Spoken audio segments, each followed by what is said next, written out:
Imagine this. You're standing in the middle of a quiet room, a single chair in front of you, a glass of water to the side, the walls pristine and pale. There's no noise, no distraction. It's the kind of silence that doesn't comfort, but pricks at you, making your skin itch with something you can't name. And then, someone enters, someone from your past. They don't speak, they just stand there. The weight of everything they ever did to you hangs in the air like thick smoke. Your jaw clenches. Something deep inside your chest begins to rise. Not grief, not fear, but something far more electric. It surges before you even name it, anger. That hot, coiled energy. The fist clenching behind your ribs, the storm behind your eyes. But just as quickly as it comes, you swallow it. You've been taught to breathe, calm down, be the bigger person. Don't be angry. Anger is dangerous, immature, unenlightened, weak. And so you smile, or worse, you nod. You talk about closure, forgiveness, growth. But in truth, you feel like you've just buried something alive. Now, zoom out. Imagine how many times you've done this. At work, in relationships, even with yourself. You've bitten your tongue until it bled, suppressed the rising heat in your body, told yourself that letting it go makes you strong. And maybe it does. But maybe, just maybe, it doesn't. What if every time you dismissed your anger, you silenced something sacred? What if the emotion you were taught to fear was actually a secret key? What if rage wasn't a flaw in your humanity, but a compass pointing you back to it? Ask yourself honestly. How many moments of your life were altered, distorted, because you didn't allow yourself to feel anger fully? How many decisions were made from a place of denial, rather than fire-born truth?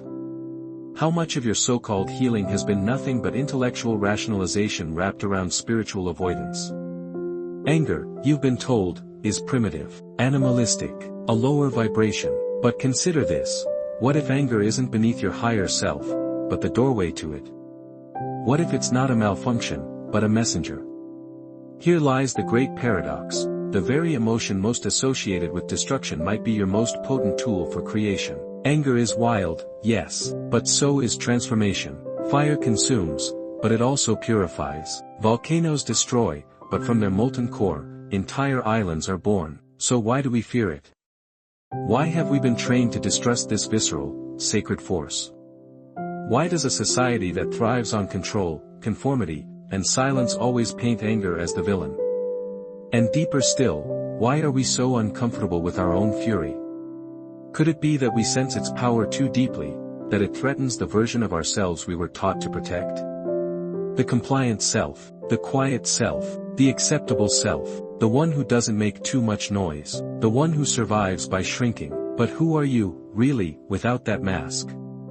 You see, anger isn't just a reaction, it's a revelation. It tells you what you value, what you need, what has been violated. It's the body's way of screaming when the soul has been silenced too long. And yet, every time you choke it down, every time you brand it as unworthy, you sever yourself from something ancient, something alive, something that might just be the beginning of your real power. So the question is no longer, how do I stop being angry? That question is a trap, a distraction. The real question is, what is my anger trying to teach me? And deeper still, what part of me is waiting to be born through this fire? This isn't about indulging rage, or glorifying vengeance. This is about listening to the language of your deepest instincts. Because buried in the heat of your anger, beneath the gritted teeth and clenched fists, is a voice that doesn't just want to scream. It wants to wake you up, to what you've denied, to what you've forgotten, to the version of you that refuses to be erased. You've been taught that growth means staying calm, keeping the peace, turning the other cheek. But what if that's only half the story? What if real growth demands not peace, but friction? Not calm, but confrontation? Not silence, but a scream that shatters the walls you've outgrown? You're not here to be palatable, you're here to be whole. And perhaps, just perhaps, anger is the chisel that cracks open your false self, so the real one can emerge. Now, let's descend deeper, into the roots of this emotional exile, into the hidden problem that turned fire into shame, shall we? At some point, without realizing it, you inherited a belief that anger is wrong, not just inconvenient or impolite, but fundamentally bad, childish, regressive, unspiritual. This wasn't a conscious choice, it was absorbed through culture, language, school discipline, even the subtle tightening of a parent's jaw when you raised your voice. So you learned to translate your anger into silence, into "I'm fine," into the socially acceptable tones of disappointment, fatigue, or anxiety. You filed it under negative emotions, boxed it up with guilt and shame, and shoved it deep into the basement of your psyche. But the truth is, anger never went anywhere. It waited. Because anger isn't just an emotion, it's a messenger of violated boundaries, unmet needs, and suppressed truth. And when it's ignored, it doesn't disappear. It mutates into depression, into addiction, into passive aggression, into spiritual bypassing dressed in the robes of detachment. And here lies the hidden problem. We've pathologized a core part of the human experience, not just in psychology, but in the very architecture of our philosophy and spirituality. Think of Carl Jung, who once said, "Until you make the unconscious conscious, it will direct your life and you will call it fate." Anger, when unacknowledged, becomes the very fate we can't escape. It simmers beneath the surface, distorting our relationships, warping our decisions, sabotaging our peace. But when integrated, when faced with honesty, it becomes a force of clarity. Jung understood that anger is part of the shadow self, the disowned, rejected aspects of our identity, the parts we were told to exile in order to belong. And in a society that equates niceness with virtue, anger was the first to go. But here's the paradox: what you exile gains power over you. Nietzsche, too, warned against the denial of one's vital instincts. He who despises himself still respects himself as one who despises. In other words, even our rejection of anger is still a relationship with it, just a fractured, poisoned one. Nietzsche argued that the suppression of our instincts, what he called the will to power, creates what he called ressentiment, a festering, impotent bitterness that builds in those who are denied the right to assert their will. He saw this not only in individuals, but in entire moral systems, especially religions that encouraged humility at the cost of personal truth. Anger, in this light, is not the problem. The suppression of it is. Why? Because suppression creates distortion. Suppressed anger becomes judgment. Suppressed anger becomes sarcasm. Suppressed anger becomes a smile that hides a scream. Arthur Schopenhauer once described anger as a short madness, but he also acknowledged that behind every eruption lies the agony of thwarted will. In his bleak worldview, existence itself is a conflict of wills, and anger is simply the fire that flares when your deepest essence is denied. And yet, instead of confronting that essence, we are taught to neutralize it. Think about how society deals with anger. In schools, angry children are labeled as troublemakers. In workplaces, assertive women are called difficult. In families, those who speak up are deemed too emotional. And in spiritual circles, you're told to let it go, rise above, choose love. But what if choosing love sometimes means choosing anger? What if the most loving thing you can do, for yourself, for the world, is to finally say, no, enough, not anymore? Jean-Paul Sartre warned of the dangers of bad faith, of denying one's own freedom and truth for the comfort of a role, a label, a lie. When you suppress your anger, you are living in bad faith. You are playing the role of the peaceful one, the kind one, the evolved one, even as your soul roars behind the curtain. Viktor Frankl, the Holocaust survivor and psychiatrist, argued that meaning is found in the tension between who we are and who we are meant to become. That tension is not peaceful. It's not quiet. It burns. And sometimes, it burns with anger. Frankl never said, eliminate anger. He said, choose your response. That means honoring the signal before choosing the direction. Because to skip straight to peace is to miss the message. So ask yourself, when did you first learn that your anger was dangerous? Whose comfort were you protecting when you swallowed your voice? What parts of your truth have been orphaned in the name of appearing good? Because that's the most insidious part of all this. You weren't taught to manage anger. You were taught to fear your own power. Anger isn't the problem. Your fear of your own power is. Because power demands responsibility. It demands truth. It demands that you feel everything, especially the inconvenient, the disruptive, the real. You were never meant to be a machine of constant calm. You were meant to feel, to rise, to burn, to roar. Not at others blindly, but in alignment with what is true. And here, we come to the deeper root of the issue. We are terrified of what we could become if we stopped playing small. Because anger doesn't just reveal wounds, it reveals potential. And potential, unclaimed, becomes pain, becomes restlessness, becomes a life lived halfway. So what happens when you stop running from your fire? When you stop exiling the part of you that was never broken, only buried? You begin to see that anger is not the enemy of growth. It is its spark. But before that fire can transform, we must explore what happens when it is ignored too long. When anger festers not in shadow, but in silence. Let's step into that silence now, and witness what it creates when left unchecked. There is a strange kind of violence in silence. Not the loud, obvious kind, but the slow, invisible erosion of something vital. When anger is unspoken, unacknowledged, unloved, it doesn't vanish. It becomes architecture. It builds walls around your heart, rewires your nervous system, adjusts your posture, edits your thoughts. You learn to speak in softened tones, think in compromise, shrink your needs until they feel like burdens you're embarrassed to carry. Over time, this becomes normal. You call it maturity. You call it emotional intelligence. You even call it healing. But something doesn't feel right. You smile more, yet feel less. You forgive quickly but trust no one. You meditate, journal, practice gratitude, and still, there's a tightness in your chest that won't go away. Like your body remembers something your mind won't let you say. This is what unprocessed anger does. It goes underground. And in the dark, it grows teeth. Modern psychology has a word for this: internalized aggression. When the energy of anger, which is meant to move outward, to set boundaries, to protect, to assert, is turned inward instead, it metastasizes. It becomes self-criticism, perfectionism, burnout, people-pleasing, chronic fatigue, emotional numbness. You become an enemy to yourself. The part of you that wants to scream begins to whisper instead, turning its fury on your own worth. You're too much. You're not enough.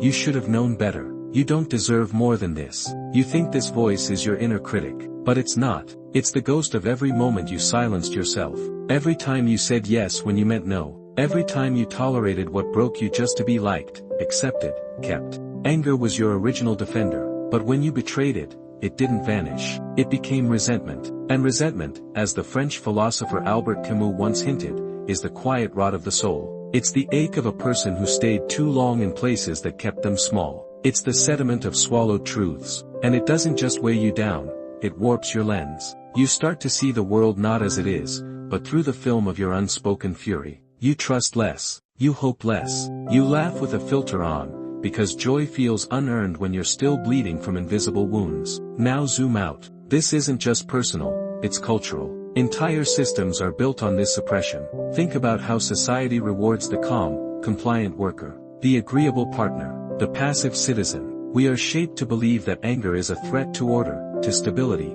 to harmony. But ask yourself, whose harmony? Aldous Huxley, in Brave New World, envisioned a society so addicted to peace and pleasure that truth itself was sacrificed. Emotions were medicated, not understood. Discomfort was eliminated, not explored. And in that sanitized utopia, individuality died. Is that not the direction we've been drifting toward? The workplace encourages mindfulness as a productivity tool, but discourages honest conversations about injustice. Social media teaches you to stay positive, but punishes you for expressing rage at systems that oppress. Even some spiritual communities promote detachment as a virtue, while ignoring the holy fire that once moved prophets, rebels, and revolutionaries. We've created a culture of spiritual sedation, where even our highest ideals have been stripped of their teeth, where anger is mistaken for regression, rather than what it truly is, the soul refusing to be silent. And what's worse, we've anesthetized ourselves so effectively, we no longer recognize the cost. We walk around with nervous systems wired for danger, but no language for why. We develop autoimmune disorders, anxiety, chronic tension, and label them mysterious. We feel disconnected, disoriented, disembodied. But the truth is not mysterious. It's just unwelcome. Because if you acknowledged your anger, you'd have to acknowledge your pain. And if you acknowledged your pain, you'd have to acknowledge your needs. And if you acknowledged your needs, you might have to change your life. And change, real change, is terrifying. Especially when you've built an identity around being fine. There's another layer. Anger is tied to identity. To reclaim it is to reclaim yourself. This is why it's harder for women, for queer folks, for people of color, for anyone whose anger has historically been weaponized against them. A man raises his voice, he's passionate. A woman does the same, she's hysterical. A black person expresses outrage, they're dangerous. An immigrant protests, they're ungrateful. So what do? We adapt. We modulate our tone, trim our language, police our own expression. We become so good at being palatable, we forget how to be powerful. This is not an accident. This is conditioning, a kind of emotional colonization. And yet, here's the most painful irony of all: the more you suppress anger, the more disconnected you become from your purpose. Because purpose doesn't live in comfort. It lives in friction, in urgency, in the exact place your anger is trying to point you toward. You were never meant to fit in. You were meant to feel. You were never meant to stay quiet. You were meant to roar. And that roar, yes, that holy rage, is not a symptom of brokenness. It is a sign that something still burns inside you. So what do you do now? What happens when you stop apologizing for your fire and start feeding it instead? Not recklessly, not cruelly, but consciously, powerfully, unapologetically. The answer lies in rebellion, but not the kind you've been warned about. This rebellion begins within. It is not about destruction. It is about returning to your truth, to your clarity, to the part of you that never needed fixing, only permission. Are you ready to give yourself that permission?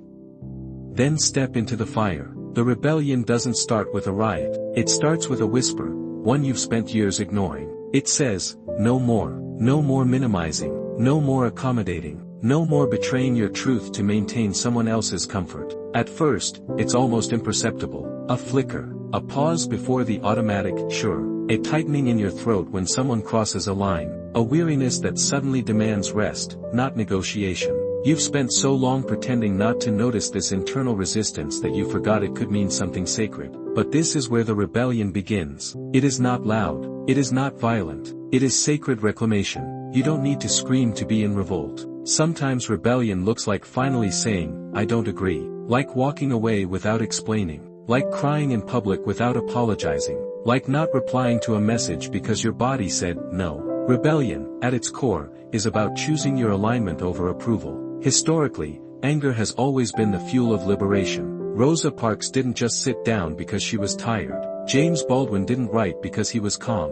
Audre Lorde didn't speak because she wanted to be liked. They burned, and that fire shaped the world. Lorde, especially, understood this. My anger has meant pain to me, but it has also meant survival, she wrote. And before I give it up, I'm going to be sure it's useless. She refused to see anger as merely destructive. It was a tool, a map, a fire that pointed toward justice. Not just for society, but for the soul. You see, the real rebellion is not against the world, it's against the lies you were taught to believe about yourself. That your anger makes you dangerous. That your intensity makes you unlovable. That your clarity makes you arrogant. That your needs make you a burden. Rebellion is refusing to carry those lies 1 second longer. But to rebel well, you must unlearn. And this is the hardest part. Because if your identity was built around being the good one, the calm one, the peacekeeper, then releasing that role feels like death. A small, private death of the mask you've worn for survival. This death is necessary. Let it burn. Because behind the mask is someone else. Someone fierce. Someone honest. Someone whole. Let that person rise. Here's the radical truth. Anger, when integrated, becomes clarity. Clarity becomes conviction. And conviction becomes freedom. But only when you stop resisting it. When anger shows up now, don't suppress it. Listen. Get quiet. Ask, what boundary was crossed? What need was denied? What truth am I not speaking? You are not your reaction. You are the intelligence beneath it. The rebellion is not in the outburst. It's in the precision. In knowing exactly what you feel, why you feel it, and what it's asking you to do. This is anger without chaos. This is power without apology. This is what the world has always feared, and what you've been waiting to reclaim. Take this further. Use your anger to create. Because what no one tells you is this: anger is deeply creative. It has built entire movements, novels, symphonies, philosophies. The Renaissance was born from the rage against ignorance. Civil rights from the fury of injustice. Every major evolution in thought began with someone saying, this is not okay. Let your art burn. Let your voice shake. Let your story rupture the silence. Because the rebellion is also expression. Not to harm, not to punish, but to illuminate. You cannot heal what you will not name. And you cannot name what you do not allow yourself to feel. And then, perhaps most dangerously of all, use your anger to love. Yes, love. Not the polite, pastel kind, but the wild love. The kind that protects. The kind that defends. The kind that says, I will not watch myself or others be destroyed by silence any longer. Real love includes anger. Not because love is violent, but because love without boundaries is not love at all. It's martyrdom. It's codependence. It's erasure. Let your love be sharp enough to protect what matters. Let your love say, if you cross this line, I will not stay silent. Let your love roar. Because the deepest rebellion is loving yourself with a fierceness the world told you was inappropriate. So where does this leave you? You've seen the trap. You've felt the burn. You've watched what happens when anger is denied, distorted, diluted. And now you stand at the edge of something terrifying and true. You get to choose a different way. Not a life free from anger, but a life led by the wisdom of it. You will lose things, comfort, roles, maybe even relationships that were only possible when you kept quiet. But what you gain? What you gain is your voice, your energy, your clarity, your truth, and from that truth, a life that actually feels like yours. Because the real rebellion is not to destroy the world, it's to finally, fully inhabit yourself. And once you do that, the world will change. But one more threshold remains, because even this fire, even this rebellion, is not the end. There is something deeper still, beyond anger, beyond clarity, beyond power. It is the truth behind the fire, the truth you've been circling this whole time. Are you ready to see it? Then breathe, let everything fall silent, and step into the final door. There is a moment, quiet, haunting, when the fire dies down. You've screamed, wept, broken the illusion. You've left the performance, stepped out of the armor, felt the hot truth in your bones. And now there's nothing but ash. You stand in it, alone, and you ask the question that never dared to form before. If I am not my rage, who am I? For all its weight, all its heat, anger was never the destination. It was the flare in the dark. The rebellion was never about becoming wild, it was about becoming whole. Because beneath the fire, beyond the pain, past the voice that said, you must protect yourself, there is a stillness, a presence. It has no name. It existed before your wounds. It will remain after your stories fade. And the final truth is this: your anger was never the problem. Your separation from yourself was. Imagine this: a child, full of life, clear about what they love and hate, screaming when violated, laughing when held. That child is not broken. That child is alive. But something happened. Somewhere along the way, that child learned their truth was dangerous. That their emotions were wrong. That to be safe, they must split, fracture, disown their fire. So they grew up polite, charming, reliable, emotionally intelligent, but also, dissociated, tired, quietly grieving a self they can't name. That grief, that ache you've carried, it wasn't about lost time. It was about lost you. This is the ultimate truth. Anger was never trying to destroy you. It was trying to return you to yourself, and now, with eyes burned clear, you can finally see, all along, your fire was love in disguise. Philosopher Carl Jung said, one does not become enlightened by imagining figures of light, but by making the darkness conscious. And this is your darkness. Not evil, not chaos, but the disowned power of your own soul. You mistook your anger for danger because no one ever taught you that feeling it doesn't make you destructive, it makes you truthful. You feared your fire would consume the world, when in fact, it was meant to illuminate it. You feared it would make you unlovable, when in truth, it is the part of you most desperate to love and be loved, fully, without masks, without terms. Sit with this for a moment. All those times you were angry at others. You were trying to protect a part of yourself that they could not see, would not honor. All those times you were angry at yourself. You were grieving every moment you betrayed your truth just to belong. All those times you felt nothing at all. You weren't healed. You were hidden. Now, look around. The fire is out. The stage has collapsed. The scripts have burned. There is no more act, no more armor. There is just you. And you are enough. This is not the end of your anger. It is the beginning of its sacred transformation. Now, your anger becomes a compass. Not a weapon, but a guide. You'll still feel it, but now you'll listen. And when you speak from it, your voice will not tremble, it will reveal. You won't fight to be heard. You'll speak knowing you're already true. You won't need to rage at the world. You'll move through it with quiet fire, untamed, but no longer uncontrolled. You will say no. You will walk away. You will protect what matters. You will build what the world told you was impossible. A life that honors you, not just the soft parts, but the storm. And here is the final paradox. Once you no longer fear your anger, you no longer need it to prove you're alive, because anger was only ever the guardian at the gate. Beyond it, there is joy, not the fragile kind, not the conditional kind, but a joy that has faced the storm and knows it can't be taken.